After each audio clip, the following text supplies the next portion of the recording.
more particular, we are going to talk about how to decode the exam. So let me share the slides, and one by one we'll go into details of these things. I'll share with you some of the insights which would help you in understanding the way we can tackle with the exam. Of course, like, we are not going to talk about syllabus as such, but we are essentially going to discuss about some strategy points. We are essentially going to discuss about some aspects which would help you in managing your preparation, and thereby I would say that which will help you in dealing with exam with more confidence, right? So let me share the slides with you all, and then with the help of slides, I will elaborate you on some of the important aspects of preparation. We will be discussing some of the aspects pertaining to planning and all, but then more in detail, I would be focusing on what types of tools, or you can say what type of or what sort of techniques do you need to use when it comes to decoding UPSC exam, right? So let us begin with today's seminar as well as a webinar. Right? So dear friends, you all are aware of the fact that when it comes to Union Public Service Commission exam, it is basically planned into three segments. First segment is that of prelims, the second one is that of mains, and the third segment is of personality test, that is interview. Here today, while discussing the tools to decode the exam, we will be primarily focusing on prelims and mains exam, and how can one basically acquaint himself or herself or get ready for the exam, right? So I won't go into details of the plan of exam, and I will also not go into details of the syllabus of the exam. But we will, in brief at least, will understand the nature of exam for those who are maybe very new to this process, right? So here, when we talk about nature of exam, particularly UPSC exam, as I said, it is divided into three segments. The first segment is prelims, wherein we have two papers, and both the papers are objective in nature. When it comes to mains is subjective in nature, wherein you have to write answers. And when it comes to interview, it is basically a personality test, right? Wherein there is a verbal communication between a candidate and the panel members. So when it comes to, as you can see on your slide, on your screen, that prelims is basically an objective exam, and there are different expectations when it comes to prelims, and we can say there are different expectations from a candidate who is preparing for the same. So what are the expectations of such exam? Basically to test the knowledge of an individual.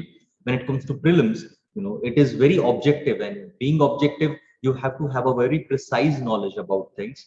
Then when it comes to the prelims, again, the ability to link different concepts is also an essential character or essential demand of an exam when it comes to prelims. And then application of conceptual understanding. So these are basic aspects when it comes to prelims. You will have to have a very good understanding of the concepts, and then you should also be in a position to link those concepts and understand and then apply it in exam, right? When it comes to subjective exam, that is mains for that matter, mains, UPSC mains, then it is basically to test the comprehension and ability to think and present varied aspects of the issue under discussion with substantiation, as we are saying, right? So what is this? This basically expects, when it comes to mains, right? In very brief, I'm explaining these things, right? So when it comes to mains, what are expectations? Expectations are basically, it is to test your comprehension, your ability to understand the issue, and your ability to present the same. So it is your comprehension, then it is your thinking process or your thought process on a particular issue, and whether you can manage to present different or varied aspects of a particular issue that is under discussion or which is asked in the question. And not just that, but you have to have enough of substantiation for the same.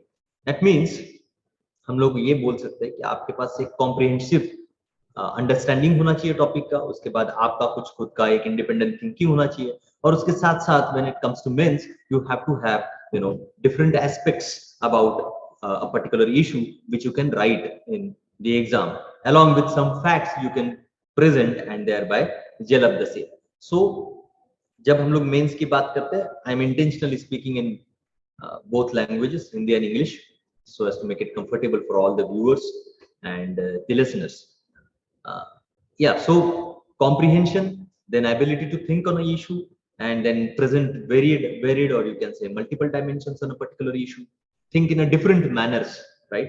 And then, of course, with adequate facts, and then writing it in the men's. Apart from that, men's is also a game of time. So you have to have very good time management skills, not just in the exam, but also while you are preparing for your mains. So when you are planning your mains ka preparation, even at that time you have to have very good skills of managing time and thereby completing the syllabus when it comes to practice, right? So friends, this is basically the nature of exam, and I'm intentionally not going into too many details of this particular part, because I'm quite sure that some of you, or probably most of you, might have definitely come across number of videos which are there online, right? And must have attended some sort of seminars, so far as this part of exam is concerned. So I need not necessarily tell you the syllabus as well as the nature of exam, right? And of course, but there can be some those who are absolutely new to this process. For them, I would ask you to wait for Tuesday's session. So Tuesday, Tukaram Jadhav sir would be conducting one more session, and wherein you will get details of exams also.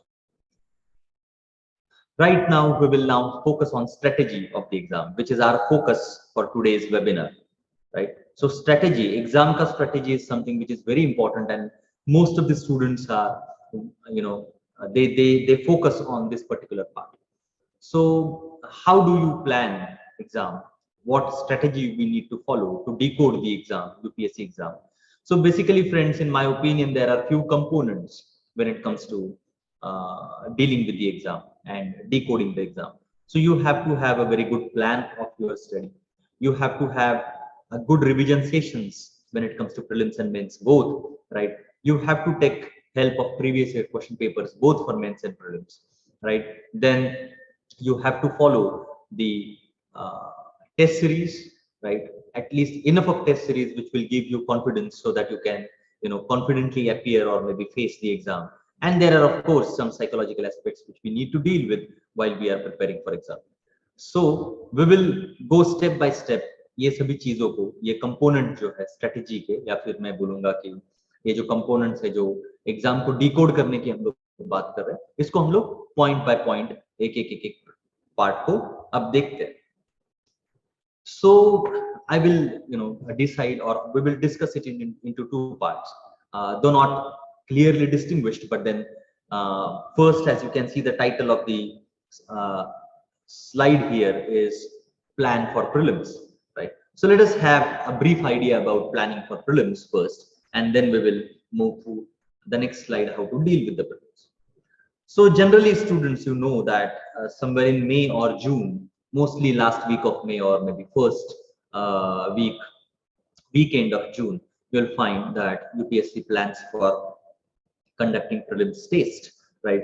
So it is expected from an individual who is planning to give the planning to give the prelims, right, or planning to appear for that particular attempt, must start his or her preparation at least 6 months prior to date of the prelims, right? 6 to 7 months prior to date of the prelims, and that should be focused preparation. So here we are talking about around 6 months time, wherein you are highly focused, so far as your prelims preparation is concerned. So now, what do you mean by being focused? So there are different ways of looking at it. So I will explain that in time to come. But then, being focused is you're not like simultaneously blending your mains preparation while preparing for prelims. And there is reason, dear friends. There are people those who may say that no, you don't need 6 months of preparation, but that's not the case. These days, prelims is becoming more and more challenging and highly dynamic.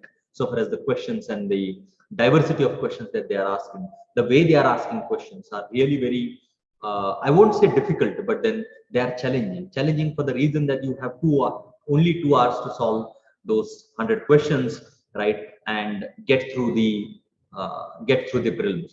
So that is not an easy task. And in addition to that, I mean to say, like in addition to GS, these days even CSAT paper, that is paper second in prelims, is also becoming challenging, is also becoming comparatively tough, right?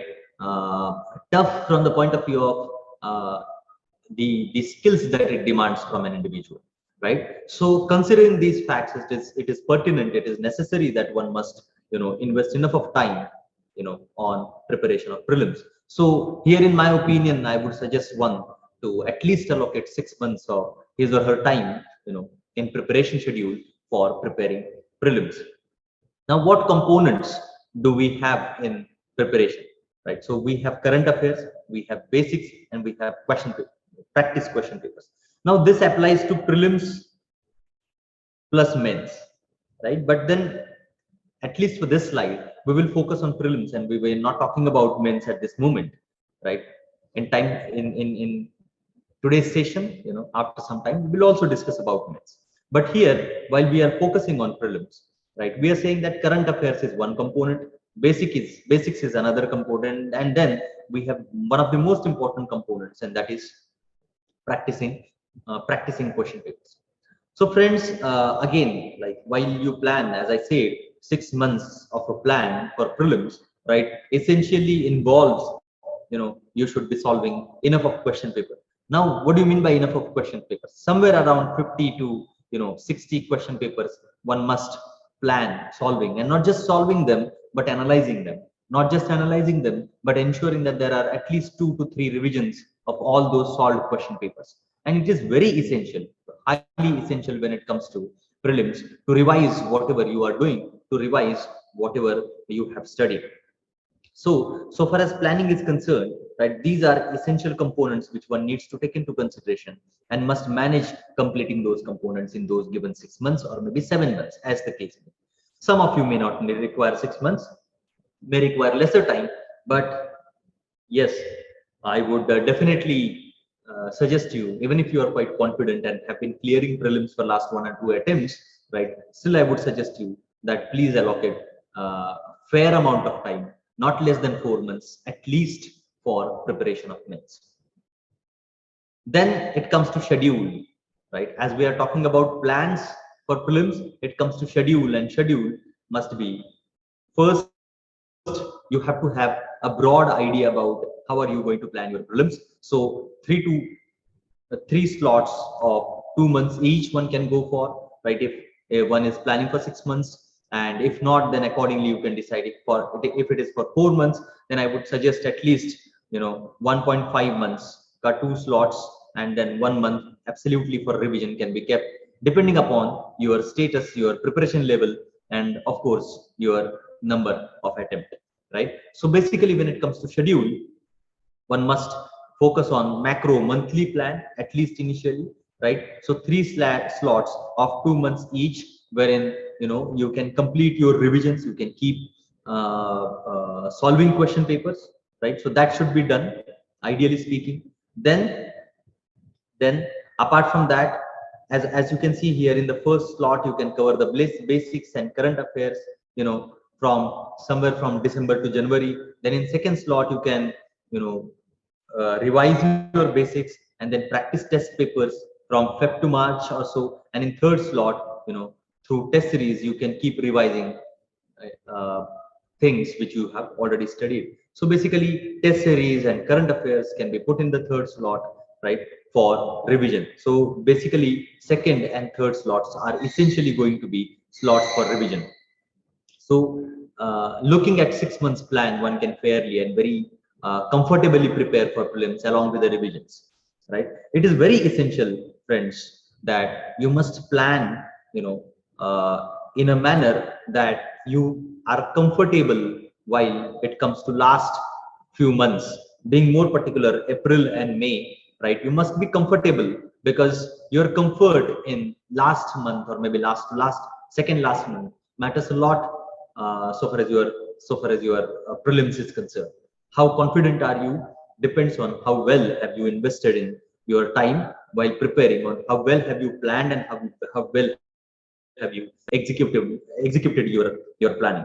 So that is an essential aspect of prelims. One of the most important, again, point that one needs to focus on is also a micro planning. So though we said that we should have a broad picture ready, that how are we going to uh, plan our prelims, but accordingly, simultaneously, one also need to have a micro planning. So you may plan for 2 months, right? You may plan, say, around 4 to 5 subjects in next 2 months, but then ultimately at the end of the month, that is first month, you get to know that, oh, you have not covered enough, and you have only covered one subject or something of that sort.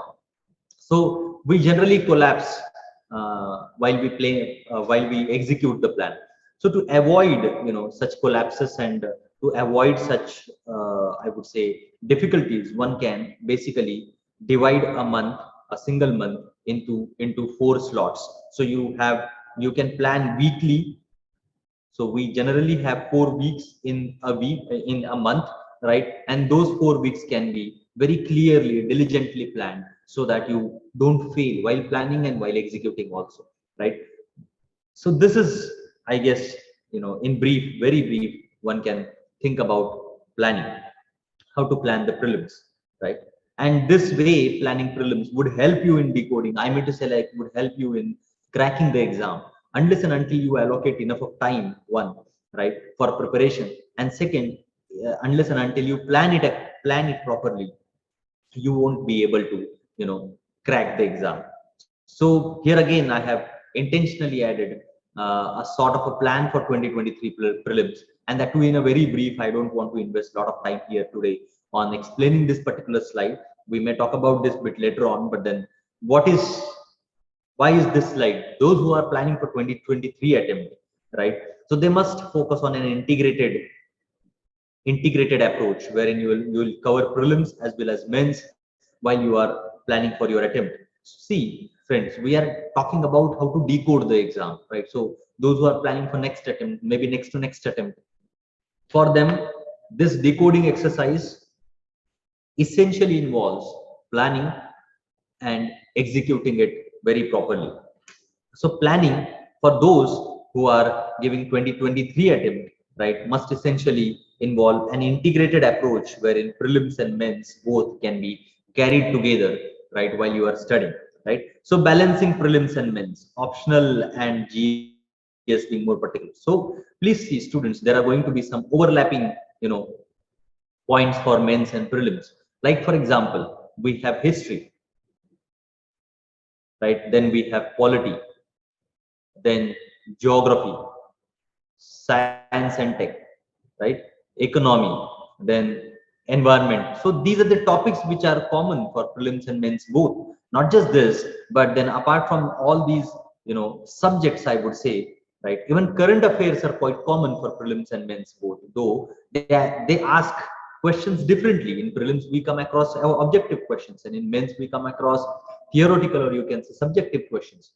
But then still, the events which took place in a year, right, are going to be same for prelims and mains both. So what one needs to do is, while reading current affairs, while preparing for a particular GS topic, or maybe for optional topic, please see to it that you prepare it for both, for prelims and mains simultaneously. Particularly, I'm talking about students, those who will be appearing in 2023. So those who are planning for 2023 must have an integrated way of planning the same, right? So what do you mean by integrated? So while you are reading for a particular topic, right, read it simultaneously for mains and prelims. What do you mean by that? See to it that you have enough of objectivity, or enough of command of facts and concepts, on that particular topic for prelims. And while reading that topic, you have enough of, you have done enough of thinking, and have read the material which will help you,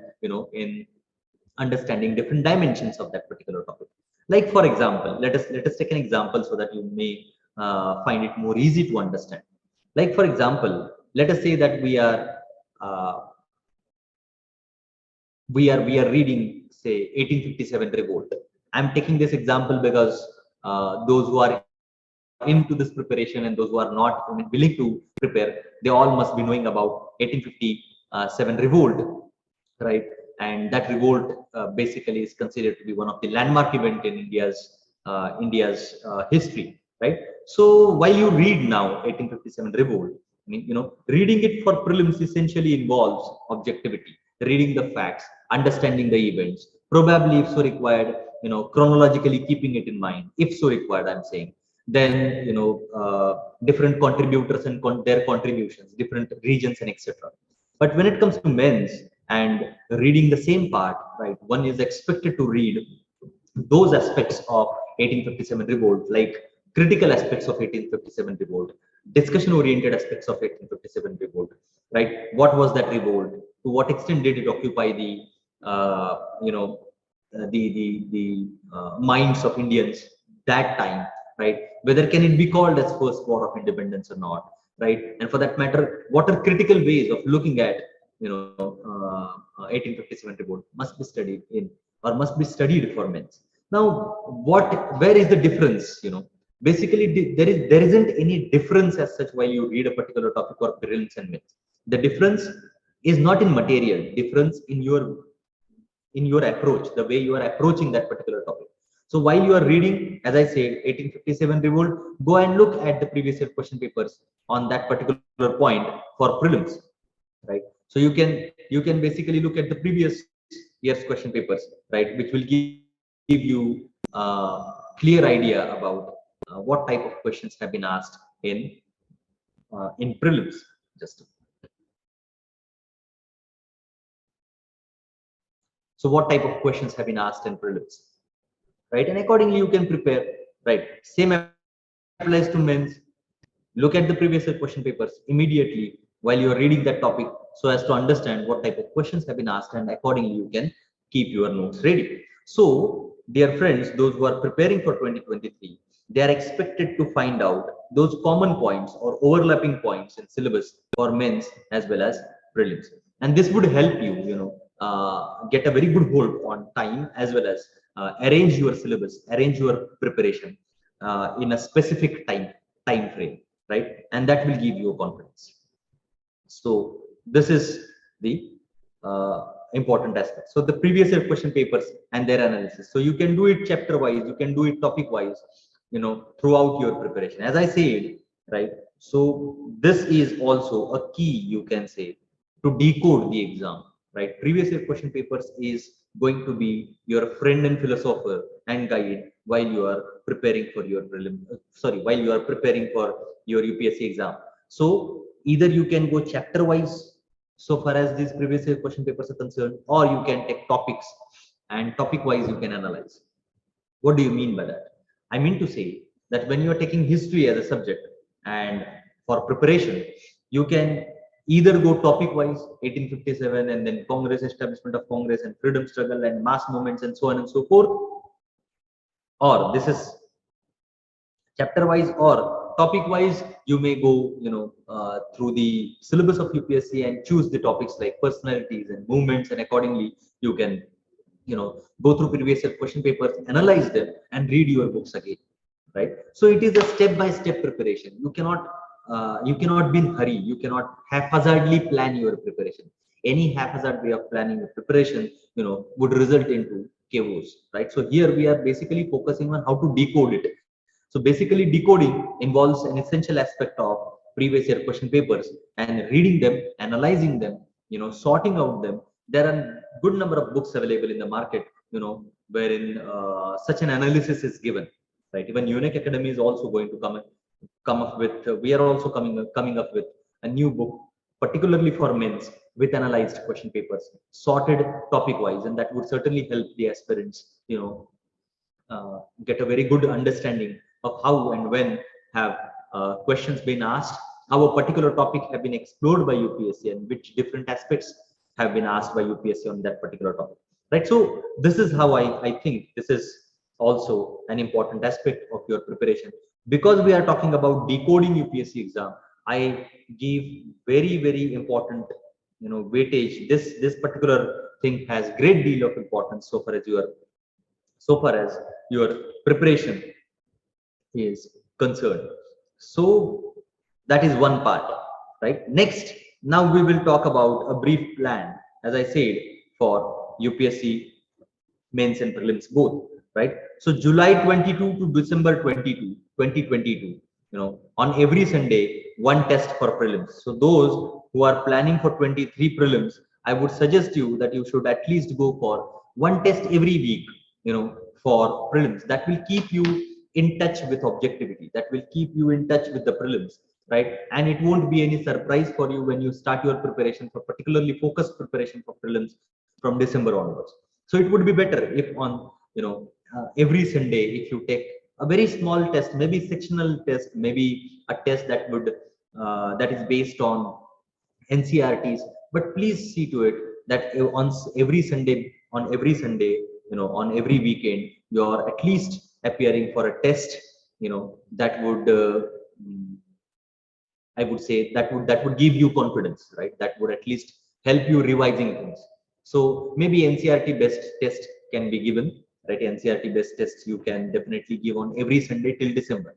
So from July 2022 or maybe June 2022 to December 2022, you can do it this way, right?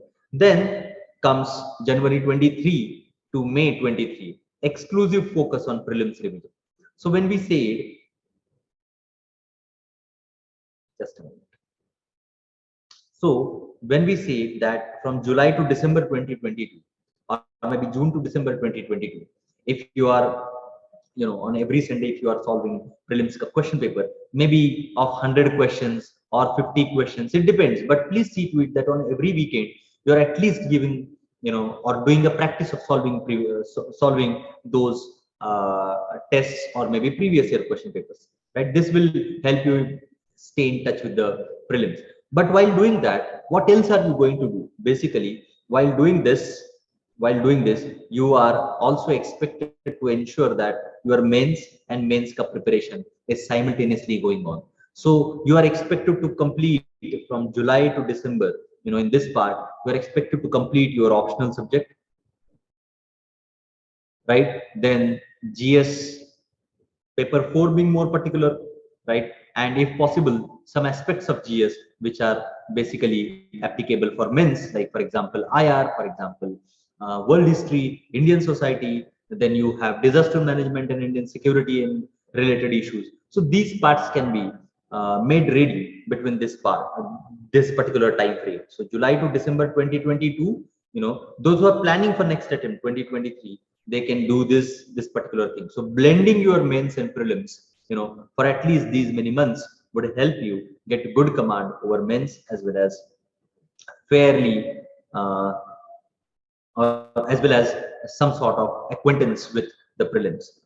And January onwards till May, you can focus absolutely on 2023 prelims. So friends, this was basically in brief, very brief, how can one plan for next year, right? And simultaneously that will help you decode the exam. As I said, previous year question papers and these two things would help you, slowly decoding exams.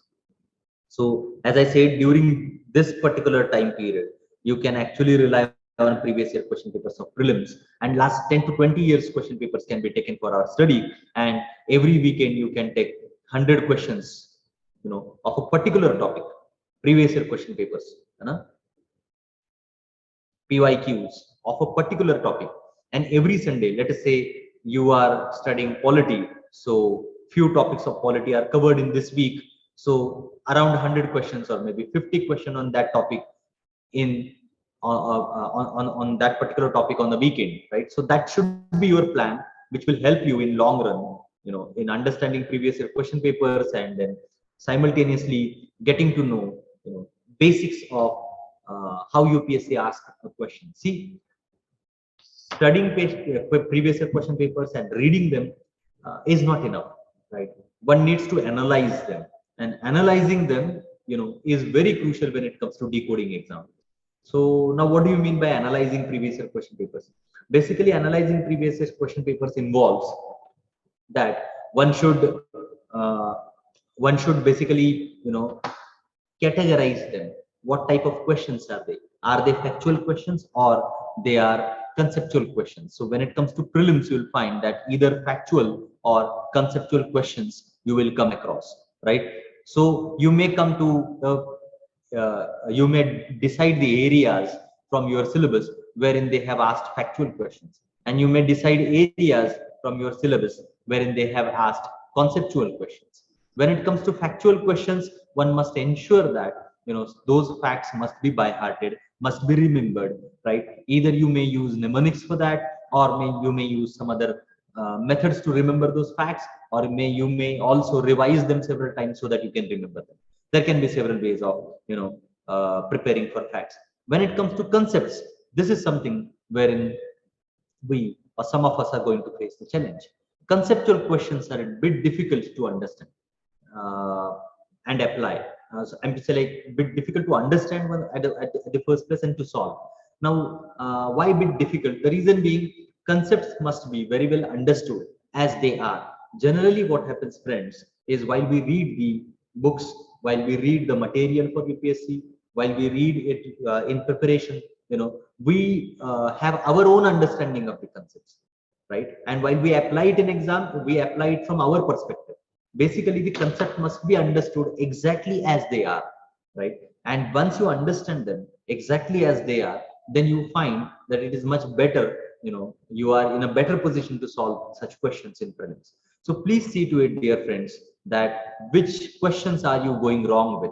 Either they are conceptual questions or they are factual questions. If they happen to be factual questions, for factual questions you have to revise. If they happen to be conceptual questions, for conceptual questions you have to read the material, understand concept again, go and visit your, like you can visit your mentors and then faculty members and get those concepts correct, because conceptual questions are highly tempting in exam, right? Because you have already studied something about it, so they make you attempt the question. If it is factual question, you will leave the question, the reason probably being you don't know, you cannot apply some logic there, right? But in conceptual questions, because they are tempting, you tend to attempt them, and in such effort while attempting those questions, if it happens that you are not very well versed with the concept and you don't know the exactly what the concept means, then in that case you are definitely going to mark a wrong answer, right? And that results into negative marking. So it is very important that while you prepare for your prelims, right, you get a very good hand over concepts. So concepts and facts are two important dimensions so far as prelims is concerned, and I request you all that please go through previous year question papers for the same, right? This applies to men's also, but for men's I will explain in detail in coming slides. So let us, friends, for prelims, let us switch to the prelims and men's both revision sessions, right? So revision is basically reworking. It is not just reading and going through the material haphazardly just for the sake of psychological pleasure that you have revised it. No, it is not. Basically, it is reworking, going again diligently through each and every part so as to understand,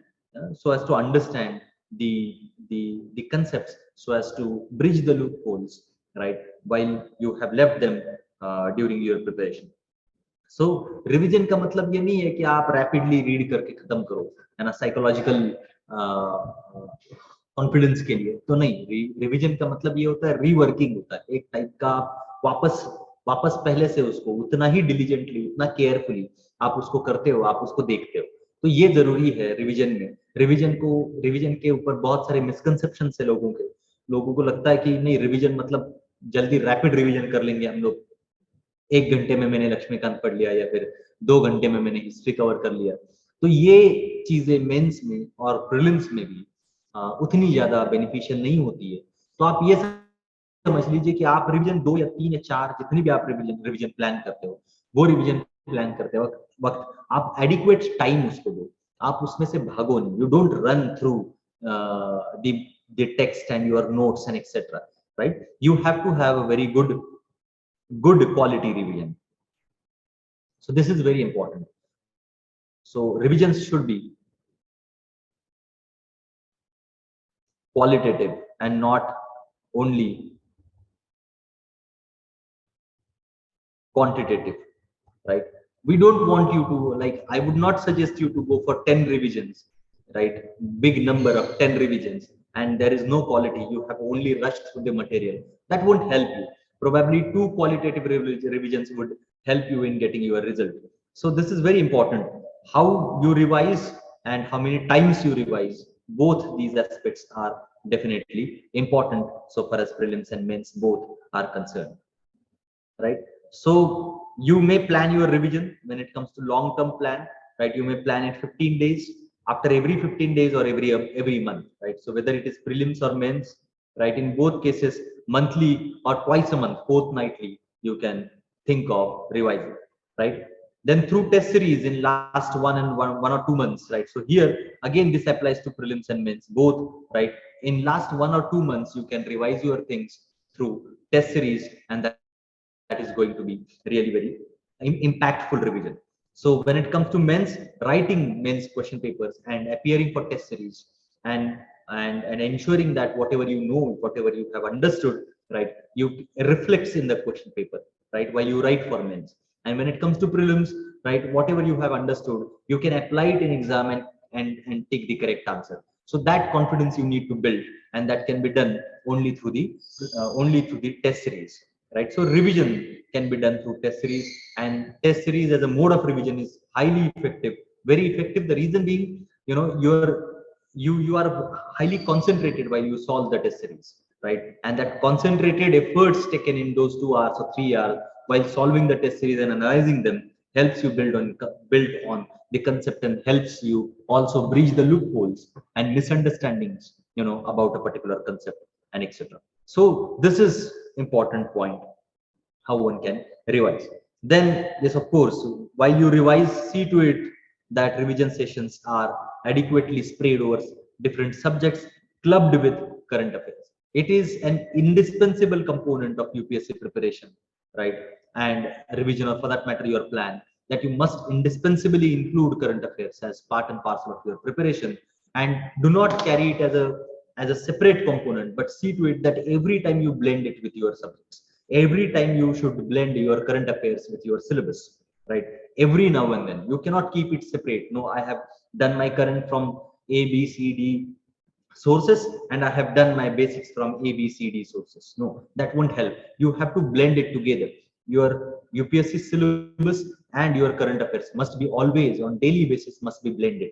So please see to it that, dear friends, one of the next important points that I wanted to share with you today while decoding the exam is blend of current affairs and your basics, right? So this blend is essential, highly important on a daily basis, right, while you prepare for your mains as well as prelims, right? So reading previous year question papers again, right, is an important aspect. How many number of revisions I have already taught you, or I have already said that either uh, it can be anything. It can be number of revisions, can be anything, but each and every revision must be highly qualitative. So one must also know, like, what to revise so far as mains and prelims are concerned. Facts mostly so far as prelims is concerned, and aspects and dimensions essentially for mains, right? So for mains you have to have the different aspects and dimensions to be revised again and again. And you know what, the facts which you will revise for prelims can be used here for mains as substantiation points, right? So as I said, like, it is always going to be an integrated preparation for you all, like those who are planning for 2023 attempt, those who are planning for 2024 attempt. It is going to be an integrated preparation. And what do you mean by an integrated preparation? Basically, integrated preparation is about integrating the prelims with mains, right? So it is basically a blend of both, right? And this blend is highly essential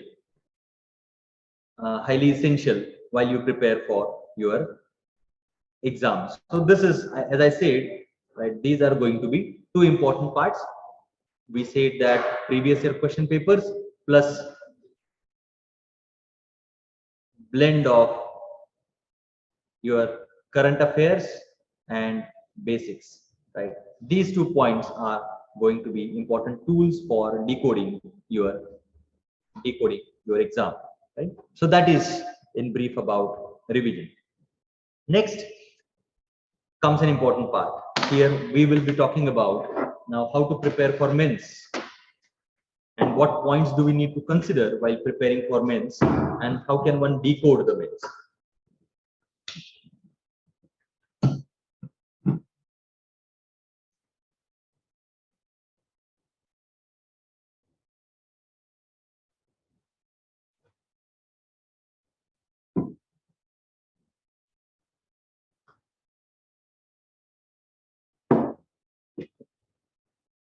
Now, so far as mains is concerned, as you can see, the subtitle here is preparing UPSC mains and previous year question papers, right, is going to be a valuable companion in preparation. So basically, when it comes to mains, what do we have on plate? So we have subjective and issue-based questions. Type of questions are always subjective, right, and issue-based. For example, we can talk about constitutional morality, a question on constitutional morality which was recently asked, right? We also can talk about the questions which UPSC is recently asking pertaining to Supreme Court's judgments, right? So those questions are quite difficult to answer, right? For example, they asked a question on constitutional morality, and that question was with constitutional morality, explaining constitutional morality plus adequately substantiating it with Supreme Court's judgments. Now, it is very important here to understand that when it comes to constitutional morality as a concept, one must need to know it. One point, must need to write different dimensions of the same, right? And second, if you need, you also need to know what do you mean by, or I'm like, you need to have a very good collection of Supreme Court judgments which you can write there so as to get the marks. If you only explain what constitutional morality is, you will get the marks, but out of half. If the question was asked for 10 marks and out of the evaluation will take place out of 5 marks, so then in that case you are not going to score the marks expected, right? One. So here, as I say, the questions are basically, the type of questions are subjective and issue based. So your preparation must also be issue based, right? Like for example, we can take an example of hijab as an issue, right? So probably UPSC may not ask you question on hijab, but they may ask you question on secularism, right? Indian secularism and its progress and the way it has traveled over the period of time. What is difference between Indian and Western secularism and so on and so forth. So there can be questions. Sorry, there can be questions, based on current affairs, but essentially linked with your basic subject. So subjective and issue-based preparation becomes an important point here. So now, how do you prepare? Issue-based preparation means what? How do you prepare the same? Say for example, when it comes to, let us take an example of farm laws. Now, why farm laws? The reason being they were in the news for quite a long time, and you must be knowing that once a particular issue is there in the newspaper, which is linked with your syllabus, what is expected? The expected thing is basically to take notes of, you can say most of the editorials in the newspaper, or you can say notes from relevant editorials in the newspaper. What will that help you? Basically, these notes which you are drafting from newspaper connected with, say, this issue called as farm laws, right, is nothing but issue-based preparation. So you took one issue called as farm laws, right, and then you started going to the newspaper as well as your basics, and you got a set of notes which you can use in your mains if you come across a question on this. For example, one more thing, you all are nowadays aware about something called as OTT platforms, right? Over the top platforms, right? So OTT platforms are what? Like they are of a recent occurrence, right? So they used to be there earlier also, even before COVID, but then the Netflix and all, they are in more use due to COVID and due to lockdown, right? So OTT became an important issue for us, right? And it was in news during 2020. It was very much in news, right? What was in news? Basically, the regulation of content of OTT platforms was in news. right? So this becomes an issue for us so far as paper second is concerned, and one must immediately start taking the notes on the same, right? Once you come across that particular article or maybe OPED in newspaper on pertaining to or for that particular issue. Now, the important point here to understand is, or to decode the exam, as I said, is how would you get to know which issue is important and which is not? You may keep reading newspapers every day, and probably not just one but two or three newspapers every day, or maybe some notes, or you may also refer to there are several uh, websites and daily analysis that is being shared online by some mentors. But then that is not enough, right? You have to have your own view of filtering the issues. You need to know how exactly the issue needs to be filtered or needs to be understood. What can be done for this? The best criteria, or you can say yardstick, is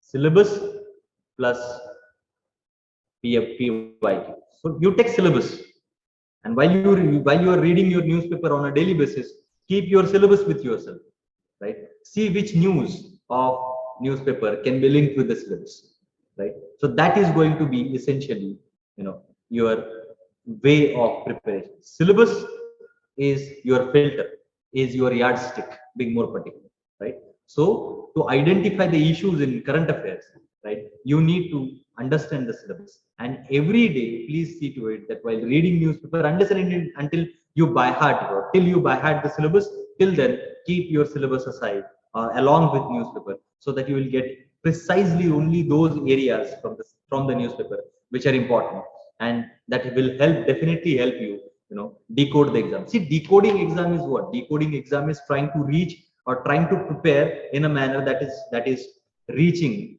more close to the issues which they are asked, right? So it is not about decoding as if like there is a code and you are sitting and decoding it, right? It is basically about, can you reach to the nearest possible point, right? Or can you predict those questions, can you predict those aspects, and accordingly you can prepare yourself. So previous year question paper syllabus and blending it with your current affairs would help you do the same, being more particular for mains, right? Next is an integrated approach for all GS papers. Now this will help you, in saving your time as well as, getting enough of material on the same. See, the next point, the point immediately following the same, is keeping data, case studies, and examples ready to use. Now this combining of different topics, right, will help you in two ways. One, let us first identify the topics which we can combine. For example, urbanization in paper first, then geography in paper first can be clubbed with disaster management in paper 3. Environment ecology and things can be clubbed with environment ecology in paper 3, right? Then you have Indian society, right, which can be clubbed with paper 3, which can be clubbed with paper 2, right? There are some points in paper 2 which talk about governance, good governance, civil society, then civil service, right? Citizen charter.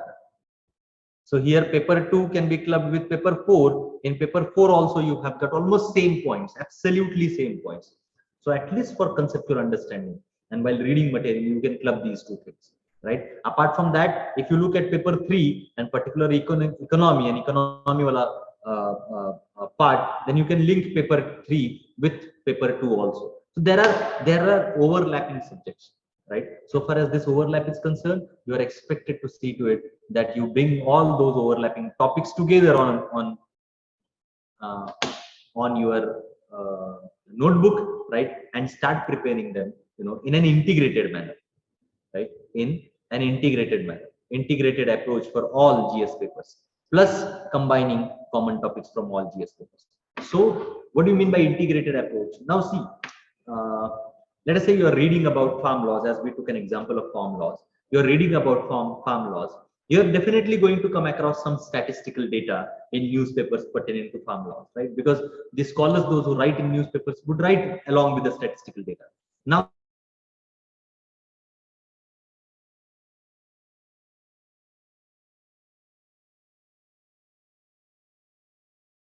but in paper 3, in paper 4 if so required, and in paper 1 also, right? And not just that, but also in essay. So what is expected? It is expected that you don't look at a particular issue, as if it would come only in one or two papers, right? Look at a particular issue, collect the aspects, collect those dimensions, collect the data, case studies, examples, and Supreme Court's judgments, and etc., and use it across all GS papers along with this, and in fact in your optional also. Getting it? Right. So when it comes to UPSC Men's, and instead of dividing it into, like, while you prepare for current affairs, instead of dividing it, right, keep it handy, keep it ready, right? There can be a one book, which notebook, where you have all case studies, wherein you have all factual data, wherein you have all different examples and UPSC and Supreme Court's judgments, for that matter, relevant judgments, kept together in one notebook, right?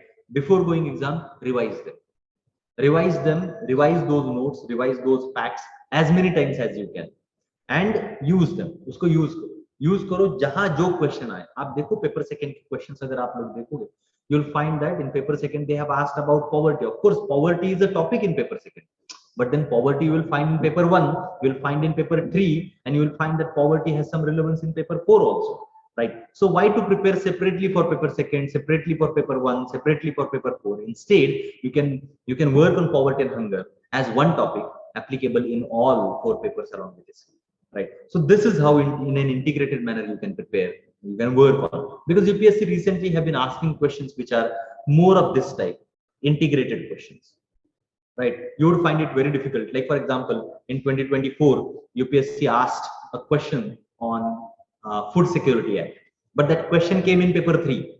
It was expected to come in paper 2, right? So this is important, right?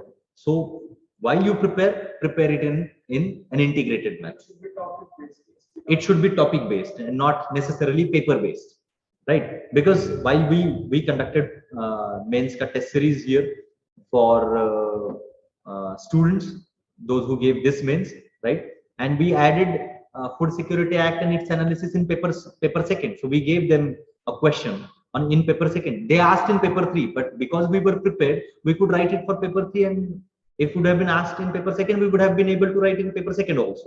But then you should not have that compartmentalization so far as notes from current affairs are concerned, being more particular, this particular point, right? So while we plan for decode, why the webinar or seminar is being named as decoding exam, it is for this. Understand these skills.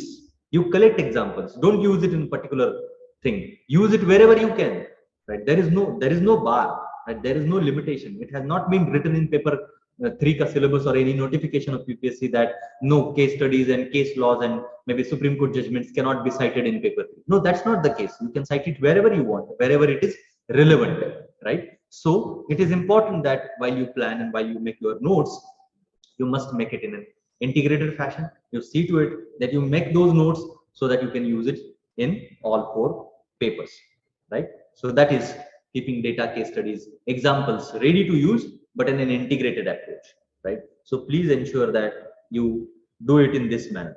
Integrated way would help you save your time as well as make your preparation, more effective, more fruitful, right? Next important point for mains is this: understanding keywords in question papers. So you might be knowing, that, or those who are new to this process, would come to know that UPSC asks questions with some tail words or some keywords like discuss, critically discuss, analyze, evaluate, elucidate, throw light on, right? Or list down, right? Critically discuss and all. So these, or examine for that matter, right? These are the terms, which have some meaning. They are not asked just to decorate the question. No, they basically give the real meaning to the question, right? So one must know these keywords. If you don't know these keywords and don't understand the expectation, of the same, then you won't be able to get good marks. For example, let us take an example. India's 1857 revolt. Again, we will take the same example. 1857 revolt is India's first war of independence. Explain. 1857 revolt is India's first war of independence. Discuss. 1857 revolt is India's first war of independence. Critically discuss. 1857 revolt is India's first war of independence. Elucidate. Same statement. Evaluate. Now, how would you write an answer to same question with same content? The answer is not going to be same. It has to be different. At least the arrangement of answer, the tone of answer, the way you are writing these statements in answer and showing different aspects must be different. They cannot be same. Explanation of that statement and critical discussion on that statement cannot remain same. The tone of answer would change immediately. Evaluation of that statement would make some changes in the way you are writing. So understanding keywords in the questions is really, really very important when it comes to men's and decoding men's. And for this, you have to have a separate practice. As I said, you can take one question and attach all those keywords to one question and write an answer, those many answers for one question or one statement. As I said right now, right, India's it was first war of independence, 1857 revolt, first war of independence. Attach all those keywords, discuss attach करो, उसको critically evaluate attach करो, evaluate करो, examine करो, explain करो, elucidate करो, throw light on करो, ये सब कुछ करके देखो, तब आपके पास एक क्लियर अंडरस्टैंडिंग आएगा मुझे डिस्कस कैसे लिखना है, मुझे क्रिटिकली डिस्कस कैसे लिखना है.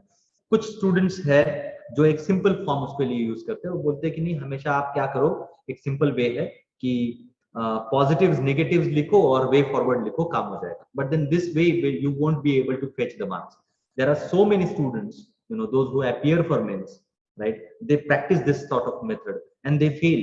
They don't get called for interview even if they have attended all questions. So अगर ये मेथड सक्सेसफुल रहता तो सबका रिजल्ट आता फिर, है ना. पॉजिटिव्स नेगेटिव्स लिखो, उसके साथ साथ आप वे फॉरवर्ड लिखो और काम खत्म करो. अगर तो वो कीवर्ड्स देते नहीं फिर, है ना. वो एक चॉइस दे देते आपको, एक यूपीएससी चॉइस दे देता, अच्छा डिस्कस क्रिटिकली एनालाइज सबको एक ब्रैकेट में डाल देता क्वेश्चन पेपर से पहले, बोलता कि ये नीचे स्टेटमेंट्स है उसमें से कोई भी एक चूज कर लो, उसके हिसाब से लिखो.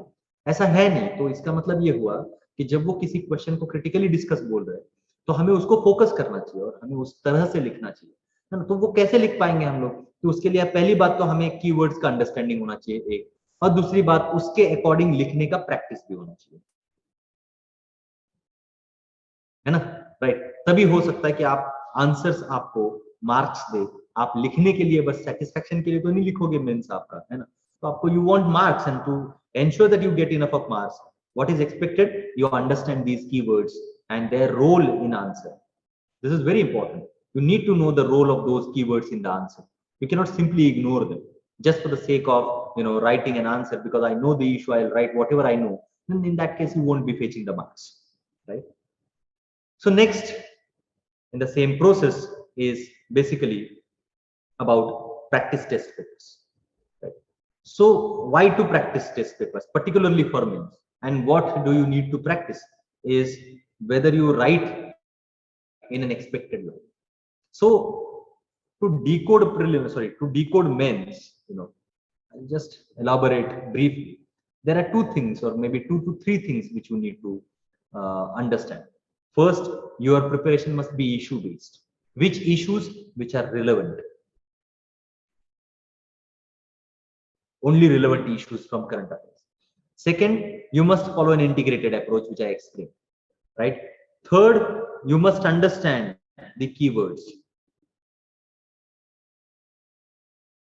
in the question and their role in the answer, right? And last, fourth, practice of as many question papers as you can, test series as you can, and that practice must essentially involve the blend of these 3 aspects. ये तीनों का blend होना चाहिए आपके practice papers में. जब आप practice करोगे तो आप देखोगे कि क्रिटिकली एनालाइज पूछा है कहीं, क्रिटिकली डिस्कस पूछा है कहीं, तो मैं क्या मैंने लिखा क्रिटिकली डिस्कस, कि मैंने एक्सप्लेन लिख के आया हूं. तो ये आपको इवैल्यूएट करना है खुद का खुद ही, है ना. ये होगा कि आप जो भी टेस्ट सीरीज प्रैक्टिस करोगे वो टेस्ट सीरीज को इवैल्यूएशन में भी वो चीजें आएंगी, लेकिन फिर भी आपको खुद को देखना चाहिए कि क्या मैंने जस्टिफाई किया क्वेश्चन को, क्वेश्चन में जो पूछा गया था क्या मैंने उसको उस तरह से देखा कि नहीं देखा, है ना. तो ये चीजें मुझे लगता है कि मेंस के प्रिपरेशन में बहुत इंपॉर्टेंट रोल प्ले करती है. आप प्लीज इंश्योर कीजिए कि आप इशू बेस्ड प्रिपरेशन कर रहे हो, जहां पे आप ब्लेंड, इससे पहले जैसे मैंने बताया आपका करंट और बेसिक का ब्लेंड हो, है ना. उसके साथ आप एक इंटीग्रेटेड अप्रोच फॉलो करो चारों जीएस पेपर के लिए, उसके साथ साथ एसए के लिए भी.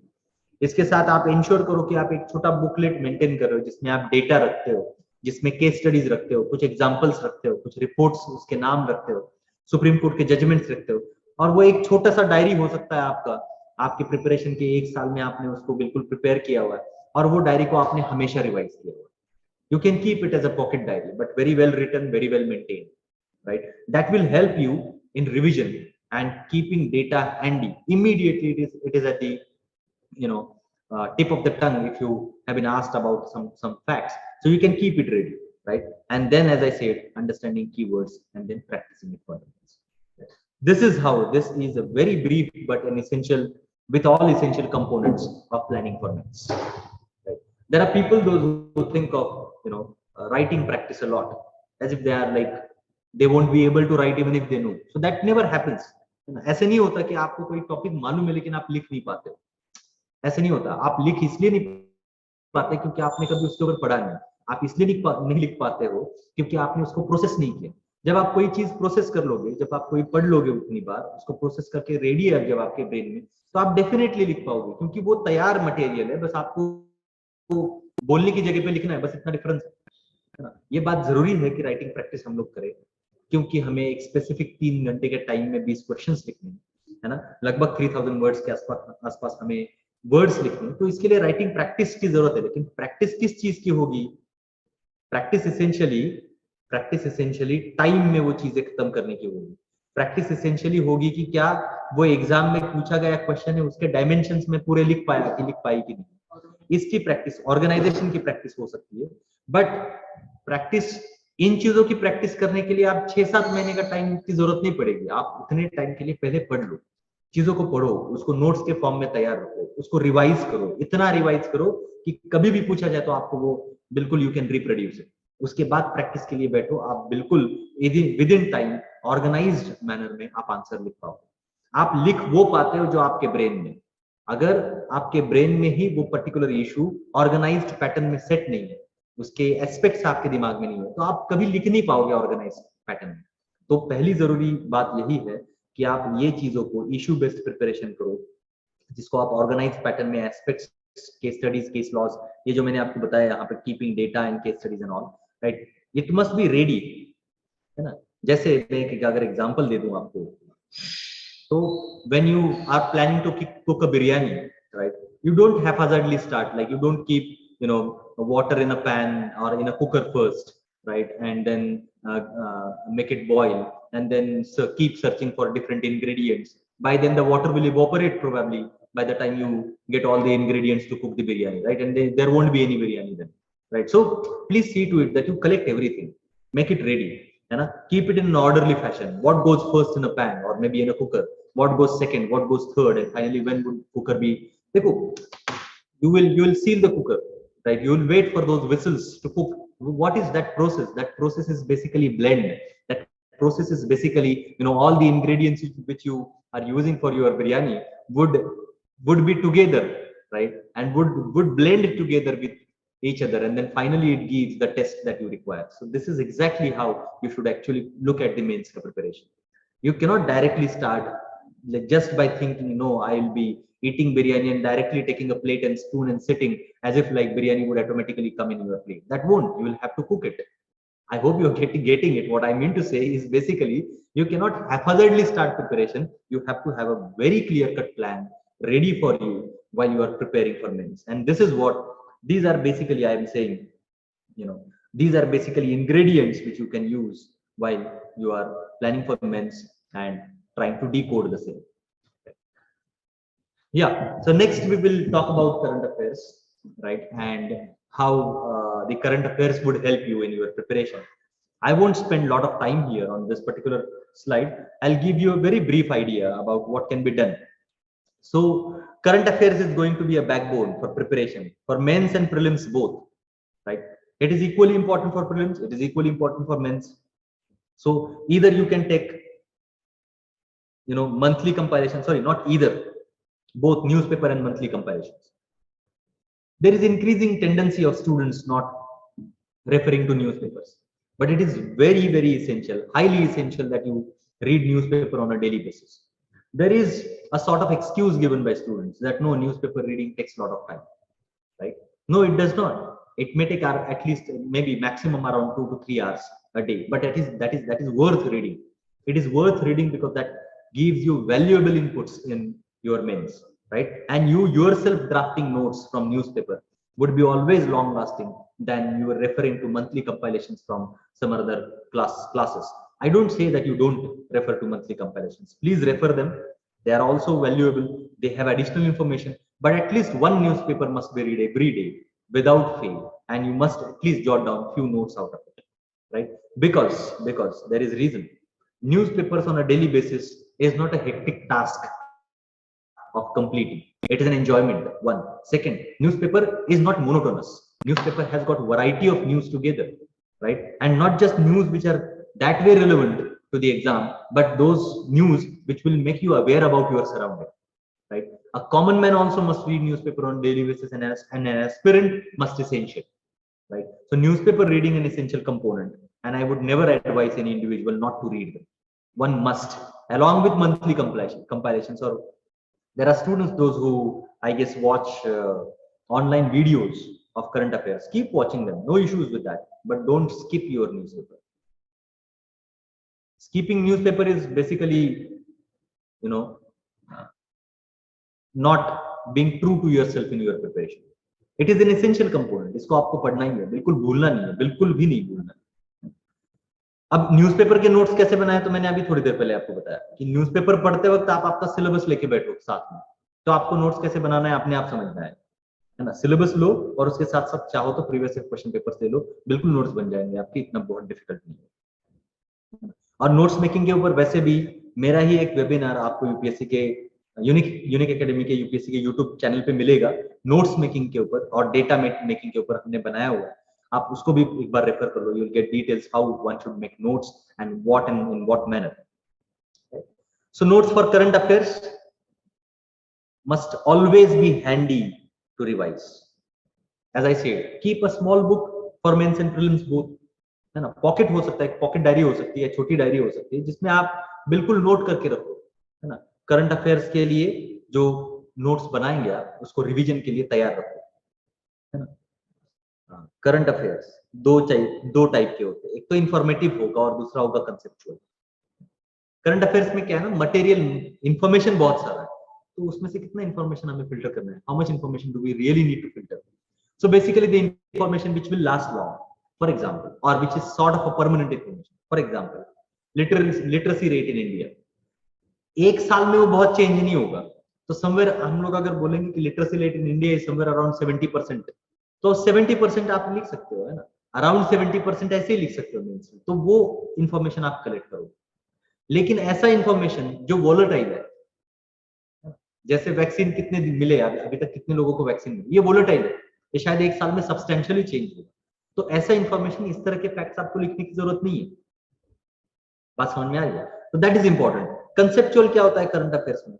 तो कंसेप्चुअल बेसिकली करंट अफेयर्स का इंफॉर्मेशन वो है जो आप देख सकते हो कि आपके बेसिक्स के साथ मैच करता है ना। तो आपको दिखेगा, समझ लीजिए कि फेडरलिज्म जो है, या फिर ऑफिस ऑफ प्राइम मिनिस्टर बोलो, या फिर ऑफिस ऑफ प्रेसिडेंट ले लेते हैं समझने के लिए, या फिर गवर्नर के ऑफिस की बात कर सकते हैं हम लोग, which is almost every now and then in newspaper, है ना। तो आप गवर्नर का ऑफिस आपको मालूम है क्या है, ये तो बेसिक कंसेप्ट का पार्ट होगा। तो ऐसे कुछ आपको एडिटोरियल्स मिल जाएंगे जो गवर्नर के ऑफिस और उसके बारे में बात करें, तो ये कंसेप्चुअल एडिटोरियल होगा, उसके आप एस्पेक्ट्स निकाल के रखो। अब ये आपके टेक्स्ट बुक में रखो, ये कुछ डायरी में लिखने की जरूरत नहीं, ये ऐसे टेक्स्ट बुक में रखो जहां पे आप पॉलिटी के लिए प्रिपेयर कर रहे हो, जहां पे आपके पॉलिटी के बुक के नोट्स है, तो वहां पे आप वो पार्ट लिख के रख सकते हो कि गवर्नर के ऊपर एक 2-3 आर्टिकल्स आए थे रिसेंटली न्यूज़पेपर में, and I have got these suggestions from those articles and I have kept them ready handy for my mains. So that can be done, right, conceptually and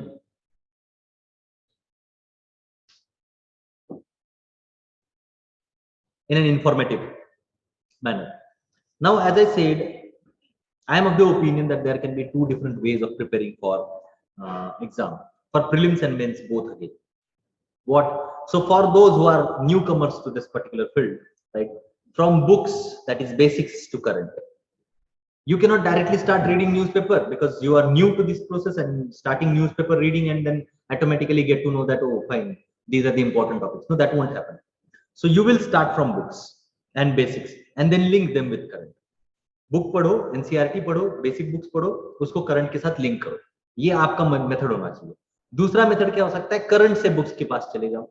ये कौन करेगा, जब जिनके शायद 1 या 2 अटेम्प्ट हो चुके हैं, जिनका रीडिंग बेसिक रीडिंग हो चुका है, जिनका अंडरस्टैंडिंग अच्छा है, वो करंट से बुक्स की तरफ जा सकते हैं. मतलब क्या होगा, करंट से बुक्स की तरफ जाने का मतलब क्या है? मतलब सिंपल ये है, you will read current on a daily basis qualitatively, understand some important topics from current and read only those topics from basics. In fact, reading it is almost like revision, because those who have given 1 or 2 attempts, they are already well versed with their topics and well versed with the concepts, right? So this is again expected, right? And lastly, I would again focus on this important point. I have always been I have already told this, that there should be an integrated approach. Question papers, basics and current events, इसको हमेशा link करके, blend करके ही आप चलोगे. This is now next की to decode the exam. सो जितना important planning है, जितना इंपॉर्टेंट नोट्स मेकिंग है, जितना इंपॉर्टेंट इंटीग्रेटेड जीएस का स्टडी है, उतना ही इंपॉर्टेंट है कि आप क्वेश्चन पेपर्स को, बेसिक्स को और करंट अफेयर्स को हमेशा ब्लेंड करके लेके चले, है ना. So this blend is also a key to decode the exam and to get through the exam.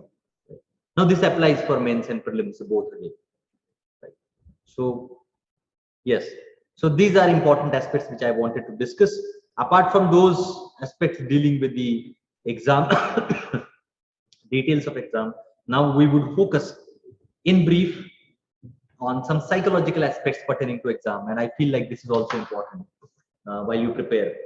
So there have been students, and we have been coming across students, those who are facing some psychological issues, whether which material is to be referred. So trust issues with study material, whether I should refer these current affair notes, that current affair notes, whether I should read Hindu or I should read Express, or I should bring some Marathi newspaper. What should basically I do when it comes to study material? I would only advise you that see to it that you refer quality, trustworthy, and most importantly, the material which is authentic, right? For example, when it comes to newspaper notes compilations, yes, go ahead with it, no problem. But what is the most authentic source of current news? The most authentic source for you is your newspaper. So read newspaper. Which newspaper? Maybe Hindu and Express both, if you want, right? Or maybe Express. It depends. Either Hindu, either Hindu or Express. Those who are preparing in Marathi, you can read any newspaper, Marathi newspaper. No issues with that also, right? But see to it that the trustworthy source is newspaper. No one must read it, right? Next is this anxiety, fear, and lack of confidence. Now, why does it persist? It persists because you cannot keep hold on your preparation, right? In a long run, you will find that you're fearful of prelims. In a long run, you find that you lack the confidence, right? Or maybe you are anxious about your preparation. Why does this happen? This happens because you do not prepare your plan for yourself. You prepare plan looking at your fellow aspirants, or maybe your friends, and that shouldn't be done, right? For example, see this particular point, comparing with fellow aspirants is highly incorrect. Don't do that, right? You cannot be compared in this particular competitive exams with others, right? It is race with yourself. It is not with others. It is race basically with yourself. You have to deal with your own, understanding. So आपको बिल्कुल ये करना पड़ेगा. Fear, anxiety, lack of confidence. If you find something going wrong, immediately go and speak with your mentors, maybe with your teachers, those who are guiding you, and that they will definitely help you in doing away with these sort of anxiety, etc. Lack of satisfaction on study material, or sufficiency and insufficiency of preparation. If we again keep a blend of these 2 points. So how much to read is always a question in competitive exams, right? And that too on the 11th hour, you'll find that there is flood of material coming into market, right? Different notes on prelims and current affairs and so on and so forth. So how much to read? Only that much which you can digest and revise. Of course, there is some basic minimum criteria or minimum material that is required. Like for example, if it comes to, let us say, world history part of paper first, how many questions do you come across? Maximum 2 questions you come across in minutes, right? For 2 questions, then how much time and how much reference should you delve into? Probably one reference book, right? Or maybe I would say like one book, that is NCRT. So if you read old NCRTs about uh, world history, that should be sufficient, right? That should be sufficient. And then see, you may now come across a question from Cold War era. You may come across a question from, you know, First or Second World War and the issues of that time, particularly Europe. The reason being Ukraine-Russia war is going on. So that can be a link for us, you know, to search for those topics. You may come across a question in world history on socialism also, right? So current affairs essentially gives us a link, right? But one must be very clear how much, कितना पढ़ेंगे study material, कितने topic के लिए कितना पढ़ेंगे. इसके लिए आपको बस एक रूल फॉलो करना है, minimum possible but maximum possible revision. कम से कम पढ़ो, ज्यादा जितना ज्यादा हो सकता है रिवाइज करो, लेकिन कम से कम क्या पढ़ो? वो मटेरियल पढ़ो जो ऑथेंटिक मटेरियल. रेफरेंस बुक पढ़ो, सिर्फ नोट्स लेके नहीं बैठो, आप पढ़ो reference book, go through the books, go through NCERT. Essentially NCERT तो बिल्कुल पढ़ना चाहिए आपको, वो उतना सिंपल फॉर्म में और बहुत एग्जॉस्टिव नॉलेज वाले बुक्स है, तो उसको पढ़ के आप बिल्कुल you will feel enlightened at times, right? So आपको बिल्कुल लेना चाहिए तो स्टडी मटेरियल के ऊपर. This is again important. Keep postponing targets, don't do this. Now don't do this means what? कोई नहीं चाहता पोस्टपोन करे. पोस्टपोन क्यों होता है? Because you do not have practical planning. अगर आप एक दिन में समझ लीजिए 10 पेजेस पढ़ सकते हो, तो आप टारगेट में 9 पेजेस रखो, 10 नहीं रखो. उस तरह के टारगेट करो. प्रैक्टिकल प्लानिंग होना चाहिए आपका, इम्प्रैक्टिकल नहीं होना चाहिए. और मैं ये नहीं बोल रहा हूं कि 9 पेजेस रखो मतलब इतना कम रखो कि एक साल में कंप्लीट ना हो. You should always focus on increasing your ability and strengthening yourself. I mean to say like improving yourself, है ना? लेकिन आज पढ़ाई के लिए बैठे, आज से मैं 10 घंटा पढ़ूंगा या फिर पढ़ूंगी, ऐसे नहीं होता. अभी आज कितना पढ़ सकते हो आप एट वन गो? प्रोबेबली 2 घंटा, है ना? तो 2 का 3 करो या आने वाले 2 या 3 दिन में, 3 का 6 करो आने वाले 1 हफ्ते में. 6 घंटे का टाइम बढ़ाओ 10 घंटे तक, शायद 1 महीने में. एक दिन में, 1 हफ्ते में 10 घंटा नहीं होगा ना. क्यों? अगर उस तरह से होगा तो जितना स्पीड से आप 10 घंटे तक पहुंचे, उतना स्पीड से आप 1 घंटे तक आ जाओगे. कंसिस्टेंटली वो एबिलिटी आप में तैयार होने के लिए जो टाइम लगेगा, वो टाइम आप दो और उसी तरह से आपका प्लान करो. तो जब तक आपके प्लान्स प्रैग्मेटिक नहीं है, जब तक आपके प्लान्स प्रैक्टिकल नहीं है, जो सभी चीजों को समझते नहीं है आपके प्लान में, तब तक आप पोस्टपोन करते रहोगे. टारगेट्स कभी कंप्लीट नहीं होंगे आप. एकदम सिंपल सी बात है ये, इतना कुछ डिफिकल्ट नहीं है. सो पोस्टपोन क्यों होता है?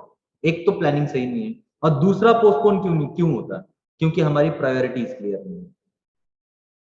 हम पढ़ाई को कभी कभी प्रायोरिटी नहीं कर देते, हम लोग किसी और चीज को प्रायोरिटी दे देते, तो उस वक्त तो आपका टाइम जाना ही है, तो पोस्टपोन टारगेट्स होंगे, है ना? सो ये इंपॉर्टेंट है. उसके साथ साथ सेल्फ असेसमेंट, एग्जाम कब देना है और कैसे करना है सेल्फ असेसमेंट. तो टेस्ट सीरीज तो हो गया एक असेसमेंट करने के लिए, है ना? Every 7 days look back and see whether you have performed well, right, in last 7 days. हर वीक आप जाके एक बार बैठ के देखो कि मैंने पिछले 7 दिन में क्या किया, क्या मेरा टारगेट कंप्लीट हुआ, जो मैंने प्लान किए थे कंप्लीट हुआ. If you do this, that will automatically help you in self-assessing yourself and thereby staying very close to the exam, staying very close to your target, right? Then sufficiency and insufficiency of preparation. As I said, if you look at this particular the things which I have talked about, right, the sufficiency and insufficiency of your preparation absolutely depends on your planning and your execution. So if you execute them properly, right, the aspects which we talked about, that will definitely help you in cracking the exam. So decoding exam was our target today for today's webinar, right? And I have tried to cover almost all those aspects with you. I hope this would definitely help you in getting, getting through the exam, right? So thank you so much, and for attending the webinar today, as well as seminar, of course, right? And coming Tuesday, Tukaram sir would be conducting a webinar cum seminar on UPSC Plan 2023. That is going to be in Marathi language, right? So please do attend that also, and that will definitely help you. We have recently started with the program. All these webinars are basically intended to make you all aware of our programs. We are going to start the new batches from 9th of May this year. Those who are targeting for 2023 can definitely come and attend the lectures 9th May onwards, and that will definitely help you in planning and getting through the exam. So thank you so much. Subscribe the Unique Academy's YouTube channel and press the bell icon for latest updates and videos.